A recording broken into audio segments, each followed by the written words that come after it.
Daria has spent most of her life living in the shadow of her beautiful younger sister Alina while carrying the burden of keeping their family afloat after their father abandoned them. During the Alpha King's mating ceremony, she tries to avoid attention but accidentally collides with King Aaron, who instantly becomes obsessed with her and declares he cannot live without marrying her.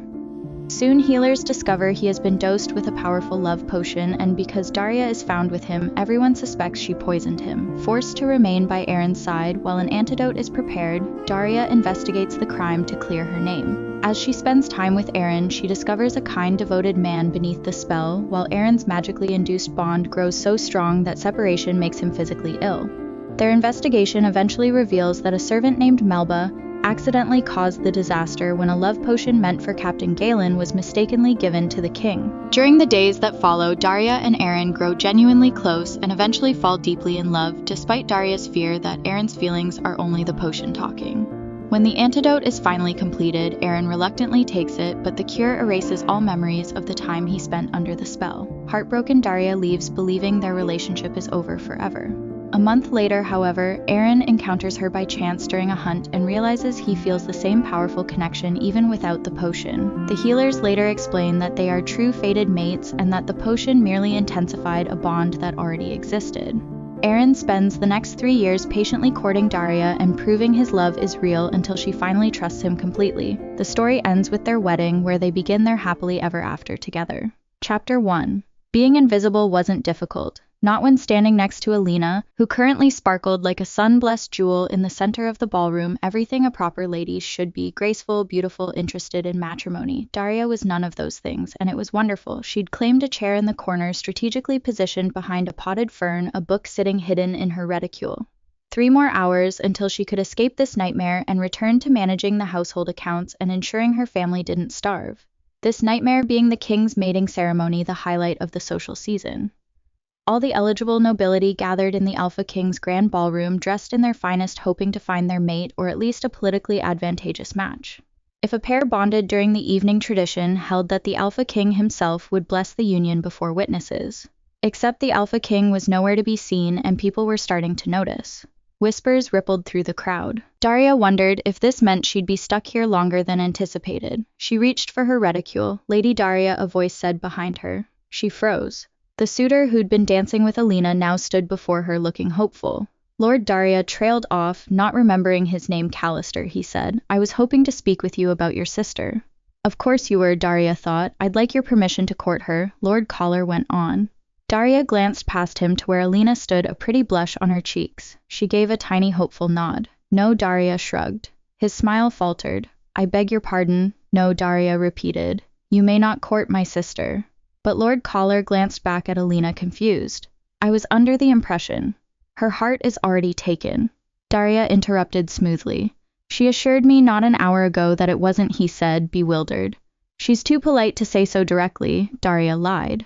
She stood brushing past him before he could sputter another protest. Pretty Lord Mallister, with his empty pockets and his charming smile, could find another heiress to rescue his failing estate.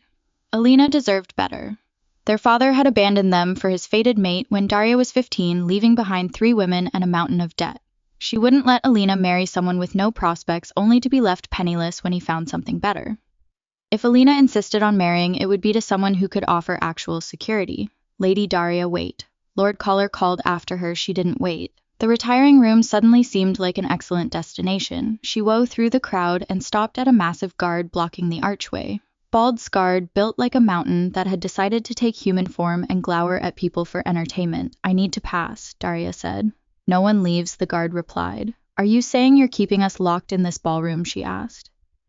The guard grunted. "That's not an answer," Daria insisted. Behind her, Lord Collar's voice rose above the music. "Lady Daria, please, if I could just—" The guard bared his teeth in what might have been a smile or a threat. "Impressive," Daria said, voice dripping with sarcasm. Lord Mallister yelped. "I'm not leaving the building," Daria said. "I'm retiring to the retiring room, unless you'd prefer I handle my personal needs right here in the ballroom." The guard stared. Daria stared back, did not blink. Finally, barely perceptible, he nodded. 5 minutes, I'm escorting you." "How chivalrous," Daria muttered. He led her down a corridor lit by sconces casting dancing shadows on marble walls. They'd barely made it halfway when another guard appeared, breathless. Galen the king, the guard panted. Galen turned. The other guard whispered something too low for Daria to hear. Galen's expression darkened. He growled an actual animalistic sound that raised the hair on Daria's neck, then pointed at the floor directly in front of her. "Stay here," Galen commanded. "Wouldn't dream of moving," Daria said sweetly. He narrowed his eyes, but let the other guard pull him away, their voices fading around a corner. Daria counted to 3. "Lady Daria," Lord Collar's voice echoed from behind her. "Are you down here, gods?" He'd followed her. She ducked into a side corridor and hurried forward. The hallways branched and turned, each one identical. Marble floors, gilt-framed portraits, sconces throwing confusing shadows. She was completely lost. She rounded a corner too quickly and slammed directly into something solid. Not something, someone. The impact knocked the air from her lungs. She stumbled, palms landing flat against a broad chest and strong arms wrapped around her waist before she could fall. She looked up. The Alpha King stared down at her. She'd only ever glimpsed him from across ballrooms, a distant figure everyone whispered about, but no one truly knew. But now gods. His dark bronze hair was musk jacket askew, collar loose and exposing the strong column of his throat. He looked like he'd just woken from a fever dream. His eyes, bright burning gold, were unfocused at first. Then they locked onto her and everything changed. His pupils dilated, swallowing the gold until only a thin ring remained. His arms tightened, pulling her closer. "You," he whispered. "Your Majesty," she managed. One hand slid up her back, fingers splaying between her shoulder blades. "It's you," he said, his voice rough and raw. "We don't know each other." Daria tried to step back. He didn't budge. "I'll die if I can't marry you," the Alpha King declared. She gaped. He'd said it with absolute conviction. Complete, devastating sincerity. What, Daria asked. "Your Majesty, you're not well," she said, pushing against his chest. His hand slid up to cup her face. "Don't leave," he whispered, his lips so close to her she could feel the shape of the words. "I just found you." He sounded wrecked, desperate, broken. And Daria, practical. Cynical Daria, who'd stopped believing in fairy tales years ago, felt something crack open in her chest. Chapter 2. Footsteps thundered down the corridor. "Your Majesty," someone shouted. The Alpha King's arms tightened around her nose, pressed to her hair. "You smell wonderful," he murmured, rubbing his cheek against her scalp. What the royal heck is happening, Daria thought.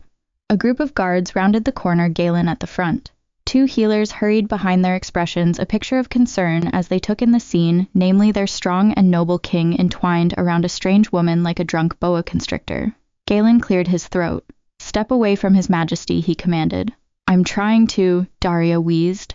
She squirmed in the king's embrace, which tightened noticeably. "Stay," he said petulantly. "Your Majesty." One of the healers stepped forward. "You fainted earlier. You must be examined. You're unwell. Do I look unwell?" The king waved a hand. "We should be rejoicing, for I have found my mate." Everyone stared. "Here," said someone. Daria's face burned. "What the royal heck is happening?" she said out loud this time. "Do you not feel the certainty burning in your soul?" the king asked, cupping her face. "The only thing I'm certain about," Daria said, untangling his fingers from her cheeks, "is that I've known you for all of 30 seconds. The healers exchanged a look. "Your Majesty," she said, "please, the girl can stay. We just need to run some tests." The king's jaw clenched. Then he loosened his grip. "Don't leave me," he murmured, looking at Daria with big gold eyes. It wasn't a command, it was a plea. Despite the ridiculousness of the situation that touched her fine, she sighed. The healers moved in swiftly, one placing her hands on the king's temples while the younger man checked his pulse. All the while, he kept his gaze fixed on Daria. A strange, euphoric smile painted on his handsome features. "Elevated heart rate," the male healer murmured. "You can say that again," Daria muttered. "His scent," the woman added. "There's something off about it, underneath the usual markers." "What does that mean?" Galen demanded. The younger healer leaned in, inhaled. "Bloodroot," he said. "And moon petal, a love potion. It seems someone has administered a powerful love potion to His Royal Highness," the older healer said, turning to Daria. The shift in the room was immediate. Daria's stomach dropped as all eyes settled accusingly on her. Guards straightened, hands drifting toward weapons. Even the air seemed to thicken. "Well, it wasn't me," she said, hating how defensive she sounded. "You were alone with him," Galen said flatly. For 30 seconds, Daria protested. "We literally barged into each other around the corner," convenient one of the other guards muttered. "Are you accusing me of causing this?" She gestured at the king, who was currently reaching for her as she moved away. We're not making accusations, the older healer said. We're simply stating facts. His Majesty has been dosed with a love potion and you were found with him. That sounds an awful lot like an accusation, Daria retorted. We'll question her properly in the holding cells. Galen waved 2 guards forward. The king moved. One moment he was beside Daria, gripping her hand. The next, a massive wolf stood in his place, easily the size of a warrior, lips peeled back to reveal fangs like daggers. Daria gasped. She'd heard about shifters transforming, everyone had, but books didn't do it justice. The sheer size of him, the raw power radiating from his form, the way his bronze fur caught the torchlight like molten gold. She liked it. Your Majesty, Galen began. The growl that ripped from the wolf's throat made the marble floor vibrate.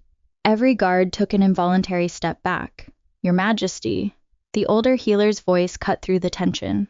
None shall harm her, I promise you. The wolf's head rotated toward her, but he held his ground, shoulders hunched. Galen, the healer said, His Majesty believes he's found his mate, even though it is clearly the effects of the potion. His body is responding as though it is real. If we separate them, he'll get sick, the younger healer finished quietly. He's not actually mated to her, Galen groaned.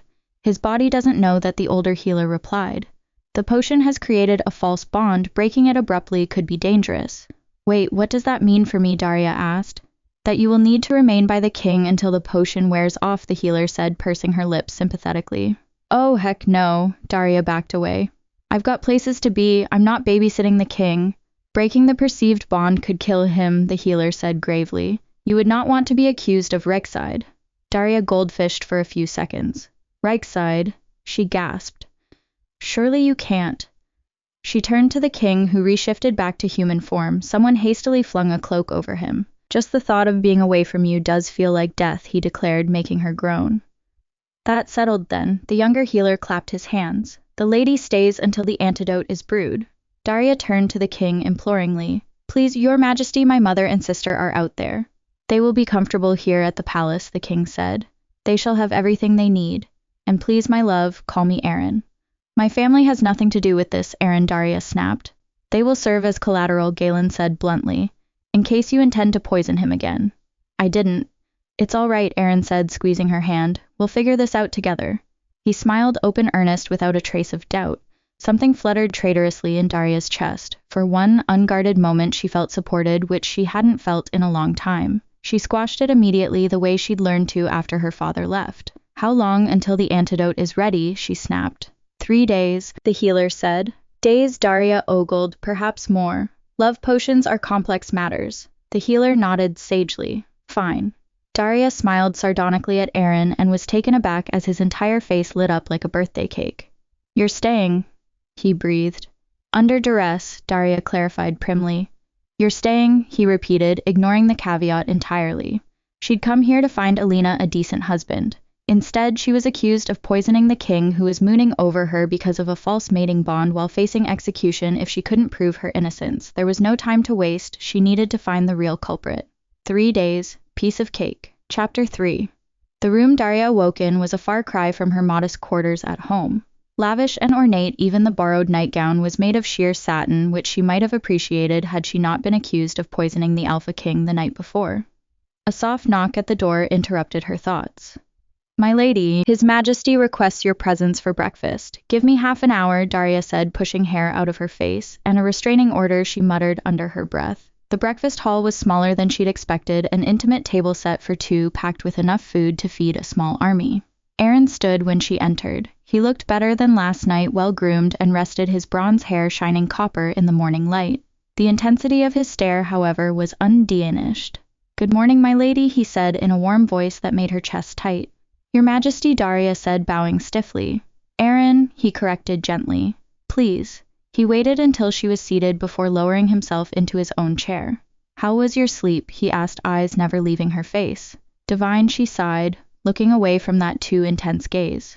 Are the rooms comfortable? Stupendous, and your mother and sister, they have everything they need other than freedom. Yes. Aaron's mouth curved. You're not going to make this easy, are you? Make what easy? Daria grabbed the teapot, noisily pouring herself a cup. Getting to know you, he replied. Why would you get to know me? You're under a spell. Daria set the pot down. We just need to stay close enough until the antidote is ready. Aaron Aaron went quiet. His hand rested on the table between them, fingers twitching like he wanted to reach for her but was restraining himself. "But I want to know you," he said quietly, and the raw ache in his voice made her pause mid-sip. She cleared her throat. "What you feel doesn't really matter, does it again? Because you're poisoned." "I don't think you can speak for my heart," Aaron protested. "Fine," Daria smiled. "So you love me. What's my favorite food? How do I spend my time? Better yet, what's my name?" Aaron looked amused. "You think me not knowing your name means I cannot love you?" He reached for her hand and placed it over his chest. "I feel you," he said. "Here in my soul, I know you are mine." Heat flooded Daria's face. His chest was warm and solid beneath her palm, his heartbeat strong and racing. The earnestness in his golden eyes made her breath catch, which was ridiculous because he was spelled and this wasn't real. "Well, I suppose I should make you guess," then she snapped, yanking her hand back. That brought a laugh from him. "I would settle for that," he said, pouring himself some tea. "What's your favorite book? I like many books." "What kind? All kinds." Aaron's smile widened. "You're doing this on purpose." "I don't know what you're on about," Daria said. "You're being difficult because you think it'll make me lose interest," he said. She buttered a fresh piece of toast. "Is it working?" "If anything, it makes me like you more." His hand reached across the table. "All I can think of is you. I have barely slept for thought of you. Being apart from you is unbearable." There was such earnest vulnerability in his eyes that Daria's teasing faded. Poison or not, to him it felt real. I was suffering and it wasn't his fault. Before she could respond, a servant appeared at the door. "Your Majesty, Lord Collar is here. He's requesting an audience." Aaron's entire demeanor changed, posture straightening, jaw tightening, danger flickering in his eyes. "Lord Mallister," he repeated, voice flat. "Yes, Your Majesty," he says. "It's urgent." Aaron looked at Daria. "Do you know him?" "Unfortunately," Daria muttered, "he's quite persistent." About what Aaron asked, an edge to his voice that raised the hair on her arms. "Oh, not for me," she said quickly. "For Alina, my sister." The tension drained from Aaron's shoulders. "Send him in," he told the servant. Lord Collar entered moments later, looking nervous and determined in equal measure. He bowed deeply. "Your Majesty, thank you for affording me this audience." Lord Collar Aaron's tone was cordial. "I'm told you have a request." "Yes, Your Majesty." Collar straightened, then noticed Daria. "Lady Daria, I hope you're well." "Perfectly well," Daria said coolly. "So it's Daria, is it?" Aaron fixed her with an amused twinkle. Daria acknowledged this with her half-eaten toast, slightly annoyed her game had been ruined. "Your request?" Aaron prompted without looking back at Collar. "I wish to formally request permission to court the Lady Alina Callister said, Lady Daria's sister. But Lady Daria has declined to give her blessing." "I see." Aaron cocked an eyebrow at Daria. "Then I suppose you have your answer, don't you, Lord Collar, Your Majesty? I surely." He stopped mid-sentence. Aaron hadn't moved, hadn't spoken, but something shifted in his expression. A subtle hardening around his eyes, a slight tilt of his head. The air grew heavier. Lord Callister took an involuntary step back. Yes, Your Majesty. Of course. Thank you for your time." He bowed hastily and practically fled the room. Something warm and confusing bloomed in Daria's chest. The king had backed her decision without question, defended her authority over her own family. It was unexpected. Once the door closed, Aaron turned to her with genuine curiosity. "Why refuse him?" he asked. "His interest in your sister seemed sincere." "My sister deserves security," Daria said. "It's common knowledge Lord Mallister's estate is flailing. I wouldn't be doing Alina any favors by allowing her to wed into poverty." Aaron studied her. "What's stopping him from rebuilding? A man with determination and a reason to succeed can accomplish remarkable things." Daria sighed. "He's too handsome," she declared. "It's suspicious." Aaron's laughter surprised her. "Handsome people take everything for granted," Daria said, scowling. "They're the epitome of privilege." "Is that what you think of me?" Aaron asked, tilting his head. "Are you calling yourself too handsome?" His grin faltered. "You don't think I'm attractive?" The way he said it, like the idea genuinely wounded him, made her want to laugh. "Oh, you're perfect." Obviously, Daria said, aiming for sarcasm and failing. "Perfect," he repeated, delighted. His entire face lit up. Then his expression shifted, something more serious settling over his features. "Someone hurt you," he said quietly. Daria froze. She suddenly remembered her father's perfectly groomed appearance, his easy charm as he'd explained to 15-year-old Daria that he'd found his fated mate. The way he'd smiled as he told them he was leaving, that he had no choice, that the bond called to him. Her throat tightened, she looked away. "Sure, I've been very hurt. It explains my entire personality, she said, waving it off. More importantly, I want to find out who's actually responsible for your condition. My condition. Your Majesty, everyone believes I'm the one who poisoned you. I don't. Aaron began, but she raised a hand. You don't right now because you think you're in love with me. But once the potion wears off, I'm worried you'll blame me like everyone else. Hurt flashed across his features. You think I'd turn against you should my feelings disappear? I think you'll definitely turn against me when your feelings disappear, Daria said. He looked like he wanted to protest but sighed instead, nodding slowly. I don't believe that, but I understand why you do. His hand hovered near hers. Whatever you need, my lady, you have my blessing. I'll need access to the kitchens and servants, Daria said, and I'll need to move freely through the palace without a chaperone. She finished her cutlets and washed them down with her second cup of tea. I'll inform the guards, Aaron conceded. And without you following me everywhere, she added. He winced. I respect your need for space, but it tugs at my heart when you are far from me. Last night, when they took you to your rooms, I made it about 10 minutes before I had to check on you. Daria stared. You checked on me? I stood outside your door for an hour, he admitted, color rising in his cheeks. To make sure you were all right, he added hurriedly. Daria closed her eyes. That was pathetic. Pathetically sweet, and most importantly, not his fault. The potion had made him stand outside her door like a lovesick fool because the separation physically pained him. Someone had done this to him deliberately, made him vulnerable, turned his own instincts against him. What if they struck again? A protective anger flared in Daria's chest. Fine, she said, her voice softer than before. You can come with me, but you stay quiet and let me lead. I can do that. Aaron beamed. Why do you sound so happy about this? Because you just agreed to spend the day with me, he said simply. Despite everything, the absurdity of it all, her fears about the future, the knot of confusion in her chest. Daria felt the corner of her mouth twitch upward. I come, she said, standing. We have a mystery to solve. Chapter 4. What's your name? Daria asked. Melba, my lady. The girl was thin, mousy-haired, with nervous hands that twisted in her apron. Daria was in the palace kitchens, a labyrinth of copper pots and harried servants. After questioning the head cook, Berta, a stout woman with flour-dusted hands who had taken offense at the suggestion that anyone could have managed to poison her own king in her own kitchen, she'd begrudgingly directed them to Melba, specifically responsible for the king's cup. You prepared the king's drinks, Daria continued. Yes, my lady. Some of them. Melba wouldn't meet her eyes along with others. We all took turns. Daria studied her. The girl was sweating despite the cool kitchen air. Walk me through your evening, Daria said. What time did you arrive?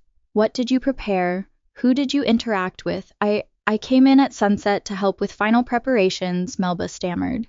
We were making punch wine service. Did you see anything unusual? Daria interrupted. No, my lady, Melba said. Did anyone ask you to prepare something specific for His Majesty? Melba's hands twisted harder. No, my lady, she was scared. Daria could see it in every tense line of her body. Thank you, Melba, Daria said. That will be all for now. The girl fled. As they left the kitchens, Aaron leaned close. Melba was nervous, he said. Very, Daria agreed. Though whether because she's guilty or because she's being interrogated by the king is another matter entirely. Their next stop was the guard barracks, where they found Galen examining a weapons rack with as much enthusiasm as if he were peeling a bag of onions. I need to ask you about last night, Daria said. Where were you when the king went missing? Perimeter, Galen grunted. See anyone suspicious? She asked. No, came the monosyllabic reply. Anyone near the king before he disappeared? Guards, Galen continued scribbling on his checklist. Which guards? She asked. He shrugged. Were you aware the king had been dosed with anything? She asked. Not until after, Galen said. Bravo, Daria clapped once sarcastically. You tripled your word count in one reply. Everyone acts strange at mating ceremonies, Galen replied, sounding honest. Did you see who the king spoke with? Daria asked. No. Galen's eyes flicked to Aaron, then back to Daria. As I said, I was protecting the perimeter as ordered. By whom? The king. Galen nodded towards Aaron, who coughed. I did tell him to focus on external security. The ballroom itself was considered safe, Aaron said. That was your first mistake, Daria said brightly. Galen grunted agreement. She tried a few more questions, but it was like interrogating a particularly uncooperative boulder. Finally, she gave up. As they left, she said to Aaron, Does he always speak in pig? He doesn't trust easily, Aaron said, especially not those he suspects of wishing me ill. By afternoon, Daria's head was spinning. She'd interviewed a dozen servants, several guards, and the head of household staff, and had nothing concrete to show for it. They ended up in a private sitting room in the West Wing. Aaron settled into a chair by the window looking drained and closed his eyes. All right, Daria said, setting herself up at the desk. Tell me about your evening from start to finish. Call me Aaron, he said, eyes still closed. And is this an interrogation? What time did you arrive at the ballroom? Daria continued without deigning to reply. Around 7, who greeted you, the master of ceremonies, Lord Harwick, he replied. Did you eat or drink anything immediately upon arrival? A glass of red, Aaron said, frowning as he thought. Did anyone else offer you food or drink directly? Several people. It's tradition to toast the king at these events, he replied.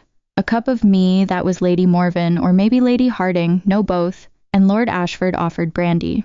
When did you start feeling strange? She asked. Around 8. Time gets fuzzy, he said, wincing as his hand pressed harder against his temple. Daria looked up from her notes. His face had gone ashen, a thin sheen of sweat beading on his forehead. Are you all right? She asked. Just a headache, he said, trying to smile. Royalty isn't used to being questioned, but the hand at his temple was trembling. His jaw was clenched so tight she could see the muscle jumping. Should I call the healers? She asked. He broke off with a sharp intake of breath before he could answer, then doubled over, a low sound of pain escaping his throat. Daria swept to the door. Get the healers quickly, she called to a nearby servant who sprinted off. She turned back. Aaron's pain was evident in every contorted line of his face. She reached out instinctively, her hand grasping his shoulder. The change was immediate and shocking. Aaron's body tense and rigid as a taut bowering melted. The trembling stopped. He slumped back into the armchair with a deep, shuddering exhale that sounded almost obscene in its relief. Oh gods, he breathed, his voice rough and wrecked. What did you do? His eyes opened and they were clear again. No pain, just wonder and something darker, hungrier. She pulled her hand back as if she'd been burned. Instantly pain shivered across his face again, not as severe as before, but enough to make him w's his hand flying back to his temple. No, please. The word came out desperate, almost a whimper. Breathing deep against it, he nodded to her hand. Touch me again, he begged. And there was nothing regal about it, it was pure need. She hesitated, then slowly placed her hand back on his shoulder. Relief crashed over his features like a wave. His head fell back against the chair, exposing the strong column of his throat, and a sound escaped him, low and satisfied, almost a groan. Are you just doing that on purpose so I touch you? Daria asked suspiciously, trying to ignore the way that sound made heat pull low in her belly. Aaron shook his head, his hand coming up to cover hers. I swear to you that pain was real. His thumb stroked over her knuckle. This is the first time I've felt right since you left my side this morning. That's not normal, Daria said. No, Aaron agreed, smiling blissfully, but I don't care. A healer arrived. The same older woman from the night before. She took one look at them inside. I was afraid of this, she said. The potion has created a false mating bond. Your Majesty's body believes Lady Daria is his mate, and when shifters are separated from their mates or denied contact, they sicken.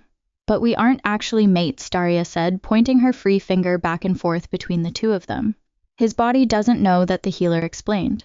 To his mind, the bond is real. Proximity helps maintain his health, but touch is more effective. The longer you go without contact, the worse his symptoms will become. Eventually, she trailed off meaningfully. Eventually, what Daria demanded. Eventually, it could kill him, the same way a true shifter would die if forcibly separated from their mate for too long. Daria's blood ran cold. So, what do we do? She asked. The healer looked between them. Holding hands would suffice during the day. At night, the healer coughed. Closer proximity would be advisable. What in the gods' sacred names do you mean by closer proximity? Daria asked with a dangerous smile. Sleeping in the same room, in the same bed. The healer paused, lips pursed, and gesturing vaguely with her hands. Close physical contact, ideally skin to skin. The image slammed into Daria's mind before she could stop it. Her and Aaron in bed together, his mouth on hers, his weight pressing her into the mattress, his hands sliding up her thighs. I am not doing that, she protested, her voice coming out too high. The antidote will take several more days to prepare. The healer lifted her palms up apologetically. Until then, this is the safest option unless you want to risk his death. Daria looked at Aaron, expecting the same horror to reflect back on his face. Instead, his golden eyes were dark with want. I wouldn't object, he said quietly, to any of it. Daria whipped her hand away instantly. Aaron gasped, his entire body jerking like she'd struck him. Pain crashed back over his features worse than before. Aaron. Daria grabbed his hand without thinking, lacing their fingers together. The relief was instantaneous. He straightened, breathing hard, his grip on her hand almost painful in its intensity. This isn't real, she argued vehemently. None of this is real. You're right, the healer agreed. The king does not actually love you. This is a magical compulsion, nothing more.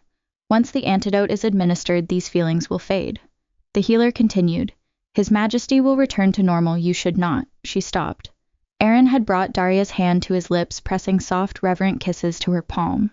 His eyes were closed, his expression almost pained in its tenderness. Daria's breath caught. Guard your heart accordingly, the healer told her quietly. Right, Daria said, staring at the top of the king's bronze head. Guarded. Absolutely. Aaron kissed her palm again, then her wrist, his lips warm and soft against her pulse point. A low sound rumbled in his chest. Pleasure, relief, want all tangled together. Gods, you taste like honey, he murmured against her skin, and Daria felt the words everywhere.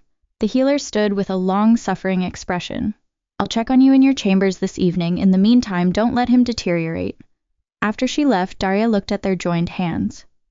You're enjoying this, she accused, trying to sound annoyed. Indubitably, he admitted without shame. I've wanted to touch you since the moment I saw you. His eyes met hers over their joined hands, and the heat in them made her forget how to breathe. The investigation, she said weakly. We need to keep working. We can investigate while holding hands, can't we? He blinked innocently. Fine, Daria said. This was going to be harder than she'd thought. Chapter 5. Daria pored over the palace records, lips moving silently as her finger glided down each column. Guest lists, servant schedules, guard rotations, 1,000 patterns, none of them useful. Aaron sat beside her at the wide oak table, one hand holding the ledger open, the other linked with hers. This is ridiculous, she muttered when he put his head on her shoulder. Can we not try a different arrangement? Smile undented. Aaron reached over with his spare hand and turned the page for her. I can be your personal page turner. The gesture brought their faces close, the honeyed gold of his eyes overpowering. The page, she growled. Of course he smiled. It took Daria several seconds to release the breath she hadn't realized she'd been holding. What are we looking for exactly? Aaron asked. Patterns, she said. Who had access to your drinks? Who benefits from you being incapacitated? Who would want to dose you with a love potion in the first place? Perhaps someone who wants my undying love, Aaron suggested. Or most likely someone who wants your crown, Daria countered. Love potions are powerful enough to distract you from running the day-to-day. Actually, Aaron protested, a grin tugging at his mouth. I don't think I've ever been more focused on one thing in my life. Daria's throat tightened. Keep reading. She pulled another ledger toward her. Guard reports from the night of the ceremony. Lord Harwick and the king had Wolfsbane liquor together at 7:15. Lady Morven offered me at 7:45. Lord Ashford shared brandy at 8. Then nothing. No sightings between 8:15 and 8:35 when Daria had literally run into him in the corridor, already completely enchanted. 20 minutes unaccounted for. Aaron, she said slowly, what happened between 8:15 and when you found me? He frowned. I'm not sure. I remember needing air. The ballroom was stifling, so I tried to reach the gardens. Did you see anyone on the way? Daria encouraged. He pressed his free hand to his temple. There was someone, I think. It's all blurry. Daria turned back to the guard reports, scanning for any mention of the east corridor. There a note from a junior guard, barely a scribbled line. 8:20 observed Captain Galen assisting His Majesty near east entrance. Galen was with you, she gasped. What? Aaron blinked. Wait, Galen, he gave me something. Why didn't you mention it before? Daria gaped. I'd forgotten, Aaron said, his hand tightening on hers. He gave me a drink. He said it would help. That I looked like I needed it. That backstabbing monosyllabic plotter, Daria hissed. Daria, wait. Aaron attempted, but she ignored him. He gave you the potion, Aaron, and he's been acting innocent this whole time, letting everyone think it was me. She stood abruptly, yanking him up with her. We're confronting him now. They found Galen in the training yard, overseeing drills, wooden swords, clacking feet pounding in rhythm. He looked up as they approached. Your Majesty, he said. Lady Daria, I knew it. Daria advanced on him. I knew you were suspicious. Accusing me when you gave him the potion. Galen's eyebrows rose fractionally. What, he asked. Don't play dumb with me, she shoved the guard report at him. You gave the king a drink the night of the ceremony right before he was found enchanted. Galen's jaw tightened as his eyes scanned the report. I didn't, he started. Yes, you did, Daria's voice pitched higher. And you never said a word about it, not when they found us, not when they accused me, not once. Galen's shoulders shifted. I admit I gave him a drink, he said slowly. But he'd already been poisoned by then. He was stumbling uncoordinated. I thought he was drunk, so I... Beside her, Aaron coughed, a suspicious, guilty little sound. He He cleared his throat, looked anywhere but at her. I may have had a lot to drink that evening. Are you saying you were drunk? Daria asked, affronted. Not drunk, Aaron protested. Just, well, you couldn't walk straight, Galen said flatly. I was quite tired that night.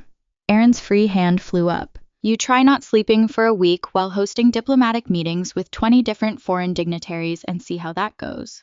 Anyway, Daria interrupted, you still gave him the potion. I did no such thing, Galen said. I gave him an energy drink. I thought it would help him feel better. And why didn't you just say so? Daria demanded. Because when I found out he'd been poisoned, I thought someone had already dosed him before I found him, Galen replied. 20 foreign dignitaries, Aaron snapped defensively. In 4 days. Not the point, Aaron. Daria rubbed her temples. He's lying. It wasn't an energy drink. I'm not lying, Galen said. I know because I have them often. Aaron tilted his head, nostrils flaring, scenting. I don't think he's lying, Aaron said. He smells sincere. You can smell other people's emotions. Daria stared at him. Of course, Aaron beamed, gesturing toward Galen. He's sincere. Then he pointed at Daria. You're annoyed but also smelling delicious. He leaned in toward her neck, eyes going hazy. She sighed deeply. Fine, she said, forcing herself back to the matter at hand. Galen, where did you get the energy drink? I'll tell you where I... Galen paused mid-sentence, his expression cracking just for a second. Well, Daria pushed, stepping forward. Now he smells nervous. Aaron murmured near her ear. I'm not, Galen barked. I'm just... His jaw worked like he was chewing words he couldn't spit out. Galen, Aaron said, his voice gently. I know it wasn't you. Just tell us where you got the drink. Galen hesitated. Then he sighed. I made it, he declared. You made it? Daria asked, doubtful. Yep, made it myself, Galen nodded. With what? She asked. Galen paused. Stuff, he said finally. Stuff, Daria repeated. Are you sure? Aaron asked carefully. I'm very sure, Galen said. I made it. I made the energy drink. You made the energy drink, Daria said slowly. Which was actually a love potion. I must have mixed up the ingredients by mistake. Galen declared. How convenient. Daria threw her free hand up. The ingredients you can't even name. Galen, old friend. Aaron grimaced. You realize this doesn't look good. For the first time, Galen's shoulders sagged. I realize that, Your Majesty, he said. I never meant to harm you, but if you need to arrest me, then he didn't finish the sentence. Aaron's throat worked, his oldest friend, his most trusted guard. But the evidence was damning. Guards, he called. Please escort Captain Galen to No. The scream tore through the training yard. Melba stood in the archway, face pale as milkstree with tears. Melba, Galen said, alarm flashing across his face. Melba ran across the yard skirts, tangling boots, kicking up dust. Galen didn't make the potion, she cried. Melba, Galen moved to stop her. I did, Melba shouted, her voice echoing off the stone walls. I made it. I knew it. Daria pointed at her triumphantly. I knew you were suspicious. Literally, you were just accusing Galen. Aaron muttered beside her. Shut up, Daria snapped. It wasn't Melba's fault, Galen interrupted, and everyone stopped to stare at him, because that was possibly the longest sentence he'd ever spoken at once. She makes energy drinks for me often, Galen continued. She must have mixed up the ingredients by accident. No, I didn't, Melba said sadly. I meant to make that love potion. Silence fell over the training yard like snow. I'm so sorry, Your Majesty, Melba whispered, turning to face Aaron, hands twisting in her apron. Galen, I never meant to hurt anyone. I didn't know what I was thinking. Well, Daria said, glancing at Aaron, I suppose you're not the only girl in this palace who wishes the king would fall for her. Melba looked genuinely startled. What? No. She paused. The potion was meant for Galen. Daria blinked, processed, blinked again. She looked between golden bronze-haired Aaron and bald-scarred bulldog like Galen. You meant it for him. Daria pointed at Galen, then swung her finger to Aaron. Rather than him, Melba looked miffed. I didn't know Galen was going to give it to His Majesty. How would I know that you expect anyone to believe that? Daria asked incredulously. Then Melba's expression transformed, tears still tracking down her flushed cheeks, but her face gone fierce. Galen is a strong, honorable man, she said. He always looks out for people. He works harder than anyone else in this palace. He never asks for anything for himself. He's good, truly good and kind, even when people don't see it, and he has the most beautiful smile. She stopped breathless. Everyone gaped. That was beautiful, Aaron said, sounding genuinely touched. So let me get this straight, Daria said, looking at Melba. You're in love with this man. Have been for a long time, Melba nodded. And instead of I don't know telling him you drugged him, I tried to tell him Melba cried. But he's always so focused on work, I thought if I could create an opening, a reason for him to pay me attention. You thought to manipulate him into loving you, Daria said, unable to keep the hardness from her voice. That's deceitful and frankly abusive. Melba crumpled. I realized that she whispered. I'm so sorry, Galen. What I did, it wasn't love, it was insanity, Daria finished firmly. Assertiveness, Galen said at the exact same time, nodding. Exactly. Wait, what? Daria's neck cracked with how fast she turned. Assertiveness, she repeated, incredulous. Galen was looking at Melba. I like a woman who goes after what she wants, he said, and he sounded genuinely interested. She tried to drug you, Daria screeched. Because she loves me, Galen replied simply. She wanted to do something about it. She's a woman of action. She could have just kissed you. Daria threw her free hand up, but she went for the option with the best outcome, Galen said. That's strategic. Melba was blushing furiously. So you're not mad? She asked, barely above a whisper. Galen's smile widened slightly. No, he said. Daria watched them, something uneasy in her chest. Melba had confessed to save Galen from arrest, thrown herself between him and punishment without a second thought, and Galen had been willing to claim he'd made the potion himself. They weren't even together, and yet they were already willing to sacrifice themselves for one another. That's, she started. Romantic Aaron offered helpfully. Definitely not, Daria said automatically, but she felt unsure. She had convinced herself this kind of thing didn't exist. Her father hadn't loved her enough to stay after all. But this was two people putting each other first. She didn't know what to do with that. Still, Melba said quietly, in the process I've harmed His Majesty. No harm done, Aaron said breezily. It's allowed me to find my mate. We are not mates, Daria said through gritted teeth. It feels like you are, Aaron replied with a soft smile. I know I feel at a loss when you're not near, and He paused, mid-sentence, winced, his free hand coming up to his temple. Aaron. Daria's heart lurched. They hadn't been holding hands, not for a while. They'd let go during the confrontation with Galen. How long had it been? Aaron's face went ashen. Then his eyes rolled back, and then his knees buckled, and he collapsed. Chapter 6. Aaron. Daria dropped beside him, her hands finding his face. His skin was cold, too cold and clammy with sweat. Aaron, wake up. Get the healers. Galen barked at Melba, who was already sprinting toward the palace entrance. Daria's hands were shaking. She pressed her palm to Aaron's chest, feeling for his heartbeat. Guards materialized around them. They lifted Aaron carefully, and Daria scrambled to her feet. The journey back to his chambers was a blur of corridors and concerned faces. The healers were waiting when they arrived. The older woman from before plus 2 assistants. They descended on Aaron, immediately laying him on the bed. What happened? The head healer demanded. I let his hand go, Daria said, hating how her voice shook. During the investigation, I don't know how long, maybe half an hour, the healer's expression darkened. Too long, his body is in crisis, the false bond is convinced you've abandoned him. I didn't abandon him, Daria protested. I was right there. His wolf doesn't know that. The healer pressed her hand to Aaron's forehead, frowning. For obvious reasons, you two haven't been very intimate, so now even a small separation triggered a fever response. What do we do? Daria demanded, moving closer to the bed. How much physical contact have you been maintaining? The healer asked, looking at her appraisingly. Daria's face heated. We hold hands during the day. The healer nodded slowly. That may not be enough anymore. The bond is intensifying. It wants more contact, more intimacy. Without it, she trailed off meaningfully. Without it, what? Daria asked. He'll die, the healer said bluntly. His body will shut down, trying to bridge a gap that doesn't exist. Daria's breath caught. She looked at Aaron, pale and still on the bed. Get in bed with him, the healer said. Hold him. Full body contact and skin to skin would be ideal. Heat flooded Daria's face, but she was already moving toward the bed. All right, she said. My lady, perhaps we should stay to monitor. One of the assistants began. Get out, Daria snapped, not looking at them. But I know what skin to skin means. All right, she whirled on them. This should be a private matter. The healers exchanged glances. We'll wait outside, the head healer said quietly. Call if his condition worsens. They filed out the door, clicking shut behind them. Daria stood beside the bed, looking down at Aaron. His chest rose and fell in rapid, shallow breaths, a fine tremor running through him despite the fever. This was for his health. That was all just medicine. Her fingers trembled as she reached for the buttons of his shirt, the fabric damp with sweat. She worked carefully, peeling it open to expose his chest. Golden skin, defined muscle, broad shoulders tapering to a narrow waist. She pulled the shirt fully open, then moved to her own clothes. Her dress came off with fumbling fingers, leaving her in just her chemise. She climbed onto the bed and pressed herself against his side palm, flat on his chest, head resting on his shoulder. Wake up, she whispered. Then Aaron groaned low and pained. Aaron, she cupped his face with both hands, thumb stroking his cheekbones. Can you hear me? Please wake up. Another groan, softer. His head turned into her palm, but he remained unconscious. She shifted, throwing her leg fully over his, plastering herself against his side.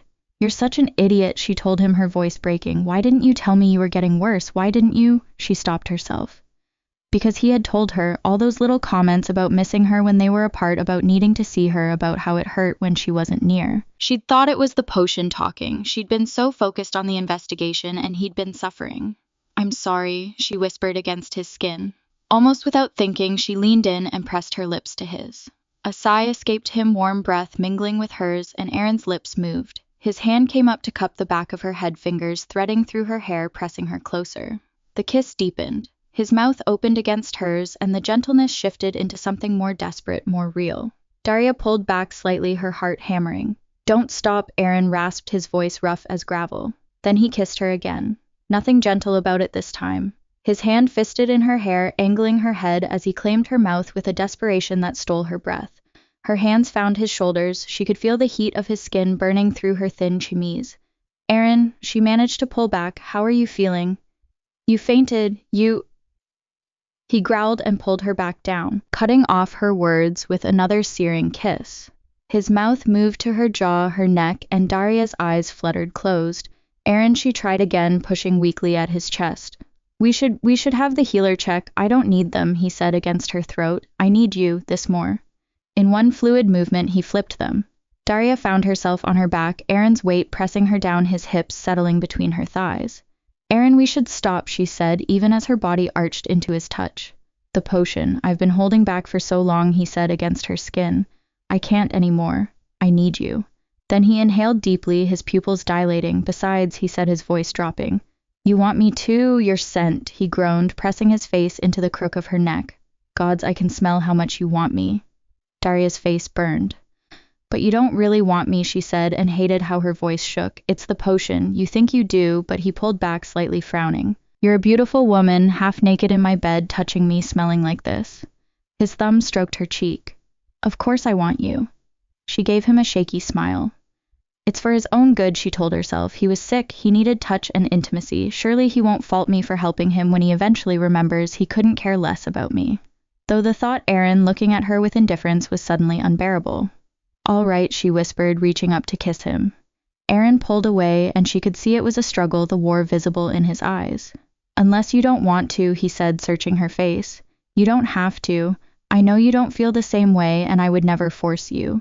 He looked so sad at the thought, so lost. Daria realized to him these feelings were real and overwhelming and all-consuming, and he thought she didn't feel them back. Her heart cracked. She pulled him down into a hug, burying her face in his neck. I do want to, she mumbled against his skin. I want you, that's the problem.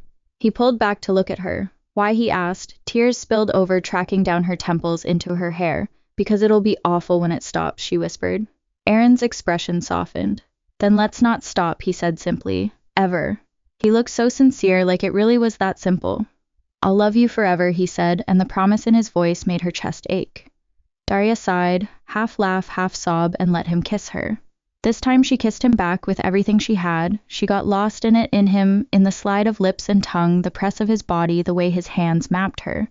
His hands found the hem of her chemise, and she let him pull it over her head. There was finally nothing between them but skin and want, and the heat building between their bodies, and then pleasure. His hands on her skin, the sound of their breathing harsh and desperate, the way she lost herself completely when he moved inside her. They didn't sleep much that night. Later, Daria awoke slowly. Aaron's arms were wrapped around her, her cheek resting on his chest. His heartbeat was strong and steady now, no longer racing with fever. His breathing was deep and even. She tilted her head back to look at him. I love him, she thought. The realization settled over her like sunrise, inevitable and illuminating and terrifying all at once. She loved him, this beautiful, earnest, devoted man who looked at her like she was his entire world. Someone coughed. Daria's head whipped around. The healer stood just beside the bed. Oh, gods, Daria yelped, grabbing the sheets. How long have you been standing there? We just arrived, the head healer said calmly. And we have excellent news. We've completed the antidote. We can cure His Majesty. Daria's heart sank. Chapter 7. The crystal vial gleamed in the healer's hand, filled with liquid that shimmered like moonlight on water. Daria stared at it from where she sat, tangled in silk sheets still pressed against Aaron's side. That was fast, she said, and her voice came out hollow, distant. Now that Melba gave us her recipe, it made it simple, the healer explained, stepping closer to the bed. Aaron stirred beside her. He cracked one golden eye open, saw her face, and smiled. A devastating, sleepy smile that made her heart clench. Then his gaze drifted to the vial. The smile vanished. Your Majesty, if you'll be so kind, the healer held the vial toward him. No, Aaron said plainly, and buried his face in Daria's hair, inhaling deeply. I beg your pardon, I said no. His voice was muffled against her neck. Now leave us. The healers looked at each other uncertainly. Your Majesty, you're under the influence of a love potion, one of the younger healers began. And I've never been happier, Aaron interrupted without opening his eyes. Why would I put an end to it? The head healer looked at Daria helplessly. Daria forced herself to speak past the lump in her throat. Aaron, you have to take it. He turned to her looking betrayed.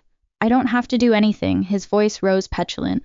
I am the king. Despite everything, Daria felt a small smile tug at her lips. She reached up, cupping his face. Yes, you do, she said softly, and pulled her hand free from his grip. This isn't real. You think you love me, that we should spend our lives together, but it's not your choice.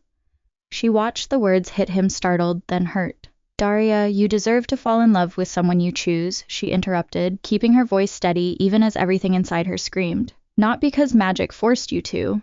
Aaron shook his head, sitting up fully, reaching for her with both hands. I do want you, he said, earnest and almost desperate. Why do you keep saying these things? You don't even know me, Daria said, and her voice cracked. She stopped. Because she was being a hypocrite, wasn't she? She'd fallen completely, irrevocably in love with this man in less than a week. Tears spilled over hot and fast. Take it, Aaron, she said, looking away. Please. Why? He demanded, his hands cupping her face. Give me one good reason. Because I'll never be happy, she cried. How can I be happy knowing the man I love wouldn't feel this way without some enchantment, wondering every day if today's the day the potion wears off and you look at me like a stranger. Every time you touch me, every time we kiss, I will always believe it's the potion talking and not you. How can I live like that? Silence fell over the room. You love me, Aaron said quietly, wonder in his voice. That's not you love me, he repeated with certainty. She looked away. Daria, he said, and there was so much emotion in her name it physically hurt. Potion or not, magic or not, I love you, and I know that won't change when the potion is gone. You can't know that, Daria whispered. Then let me prove it. He pulled back just enough to look at her. I'll take this cure. But afterward, his voice turned fierce. Afterward, you let me court you properly. No potion, no magic, just you and me. Aaron, she sighed. Swear it, he demanded. Swear you'll give us a real chance. Daria shook her head, feeling more tears slip free. She couldn't fight him anymore. Fine, she threw her hands up. I swear. Happy. You won't run away the moment I'm cured, he asked quietly. I won't, she lied. Because of course she would run, she had to. She wouldn't survive his indifference. All right, Aaron said, resigned. He uncorked the vial and raised it to his lips. I will love you forever, he said. Then he drank. For a moment, nothing happened. Please, she thought, please let this be wrong. Then Aaron's eyes went unfocused. The vial slipped from his fingers. Daria caught him as he fell backward. The antidote drains the drinker of their energy, the healer said calmly. He'll need sleep. How long? Daria demanded. Several hours. When he wakes, the potion's influence will be completely gone. Couldn't you have mentioned that before? Daria snapped. Aaron's eyes were already drooping. Still, he reached for Daria's hand. Don't leave, he murmured. Promise. You won't. His eyes closed, his breathing evened out. He's stable, the healer said, stepping forward to check his pulse. The antidote is taking effect. When he wakes, he should have no memory of the time under the potion's influence. Daria gasped. No memory. What do you mean it's a side effect? The healer explained. The potion creates false emotions. The antidote cleanses them, but emotions are linked to memories, so it will erase them too. Why did you not tell us any of this until after he took the potion? Daria spluttered. I was worried he wouldn't agree to it if he knew, the healer said, looking somewhat apologetic. It was for his own good, Daria wanted to scream. Instead, she sat in silence watching Aaron sleep. His face was peaceful, relaxed. She reached out, brushing a strand of bronze hair from his forehead. Finally, when she couldn't bear it anymore, she leaned down and pressed a soft kiss to his forehead. Goodbye, Aaron, she whispered. She left. The next morning, a servant arrived at the modest townhouse where Daria's family had been staying. Daria had spent the night staring at the ceiling, unable to sleep. His Majesty has awakened, the young woman said when Daria opened the door. How is he? Daria asked, and hated how desperate she sounded. Quite well, my lady, the servant smiled. The healers say the cure was completely successful. He remembers nothing of the potion's influence. Nothing, the word echoed in Daria's head. You may resume your normal life, the servant concluded before departing. And Daria stood in the doorway, telling her heart to stop being stupid. Aaron was fine. That's what mattered, Daria. She turned to find Alina in the doorway to the sitting room, still in her nightgown, her blonde hair mused from sleep. What's happening? We're going home, Daria said, forcing brightness into her voice. Pack your things. But what about the king? Alina asked softly. I thought you and he. It was a misunderstanding, Daria interrupted, turning away so Alina wouldn't see her face. Nothing more. Silence. When Daria glanced back, Alina was looking at her with such sadness and understanding that it made her chest ache. Stop looking at me like that, Daria said, her voice breaking. I'm fine. And then she wasn't. The tears came. Great heaving sobs she couldn't control. Her knees buckled, and suddenly Alina was there catching her. I'm fine, Daria sobbed into her sister's shoulder. Shh, Alina whispered. I know. And Daria cried. Chapter 8, 1 month later. The only time Daria felt anything close to peace was when she was riding. The horse had been a gift from Lord Mallister the day he and Alina had gotten engaged with Daria's blessing. She'd realized that it wasn't because she and their mother were unhappy in love that Alina should be too. Galen and Melba had married 2 weeks ago. Daria had heard about it through palace gossip that filtered down to the townus. Not every love story ended badly, just Daria's, but at least she had a horse now, and she loved that horse. She guided it through the forest path, letting the rhythm of hoof-beats and the whisper of wind through leaves wash over her. Out here, she didn't have to think. A deer burst from the underbrush ahead, white tail flashing as it bounded away through the trees. Daria pulled up, watching it disappear into the deeper woods. The sound of baying hounds echoed in the distance. A hunt. She was about to turn the mare around when she heard hoof-beats approaching fast. I'm afraid you're much too late, Daria called out without turning. Your prey's long gone by now.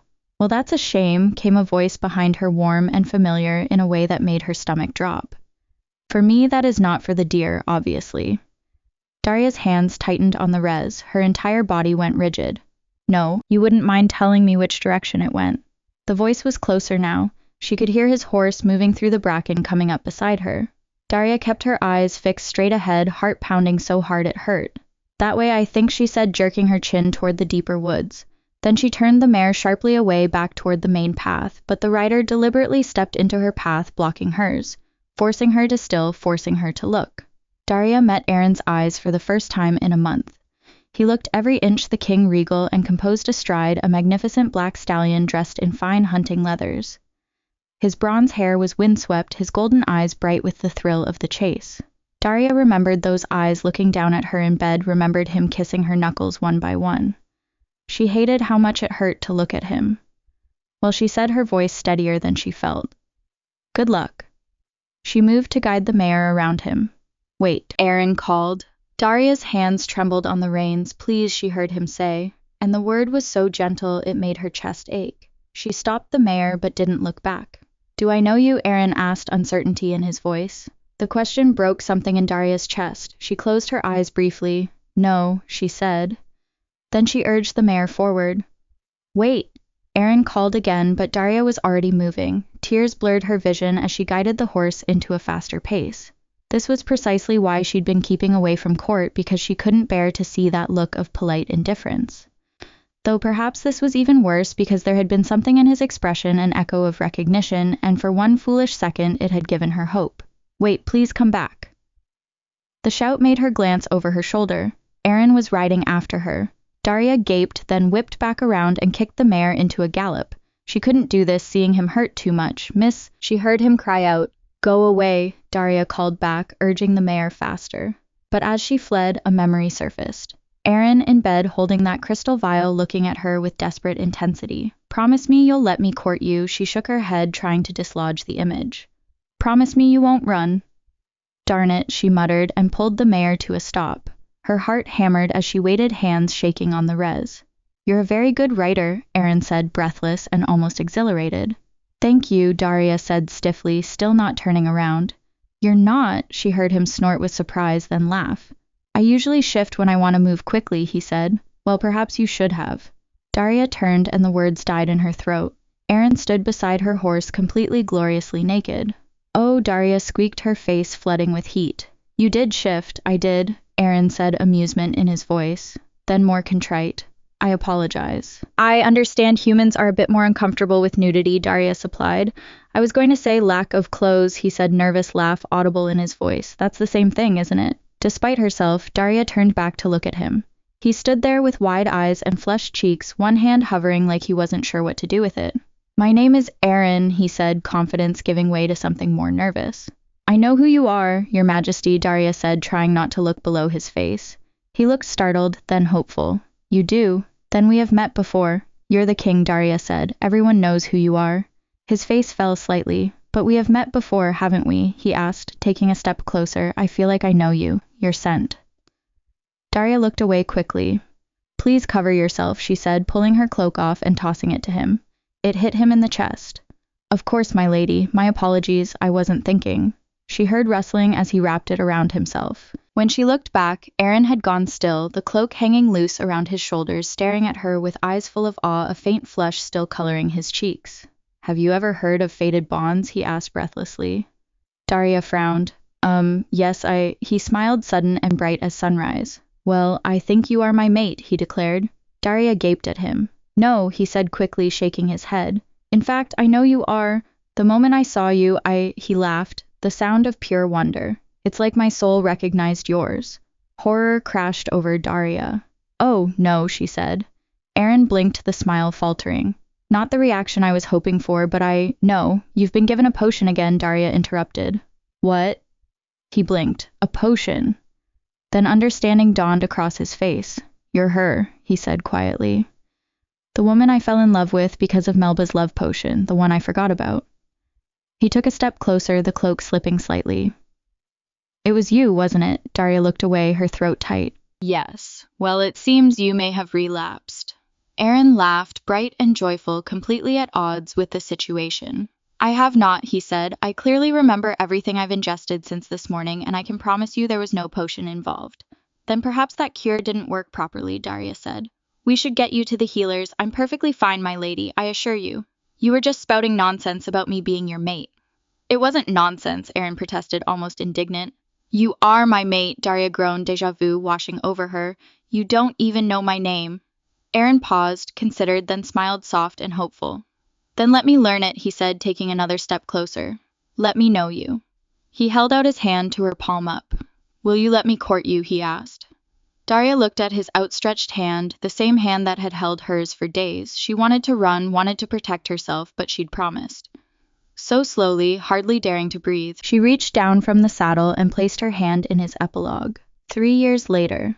The wedding was everything Daria had once sworn she'd never want. Excessive romantic, borderline impractical. Stop fidgeting, Alina said, adjusting the crown of white roses in Daria's hair for the 3rd time. You look perfect. Ridiculous is the word you're looking for. Daria muttered, eyeing her reflection. All this fuss for what to give your king an excuse to cry in public, Lena said with a grin. Daria couldn't help the smile that tugged at her lips. He's ridiculous, isn't he? I think it's romantic, Lena said, securing the final rose. It had taken 3 years to get here. 3 years of Aaron patiently, persistently courting her, proving over and over that what he felt was real. Because even after that day in the forest, Daria had been terrified. How could she trust that the bond was real now when she'd watched him fall in love with her under false pretenses? According to the healers, the potion had only intensified a bond Aaron would have felt for her regardless. Fated mates recognized each other on a soul, deep level, but that recognition could be subtle. A gentle pull, the love potion had taken that gentle pull and turned it into an all-consuming need. Still, the damage was done, and Daria had a hard time trusting it. Aaron never complained, he'd courted her properly, let her set the pace, and when she'd asked voice-breaking how he could be so patient with her fears, he'd simply smiled and said, because you're worth waiting for. The door swung open. Aaron stood there in full royal regalia, eyes full of unshed tears. You're so beautiful, he whispered. That's it, Daria groaned. Weddings cancelled. Aaron laughed. Not a chance, he said. I've waited too long for this. Well, Daria pretended to think about it. If I must. Oh, you must, Aaron said, and kissed her again. Because I love you. Daria sighed, a smile tugging at her lips. Yes, I know. Good, Aaron said. Then he offered his arm, and together they walked toward their happily ever after.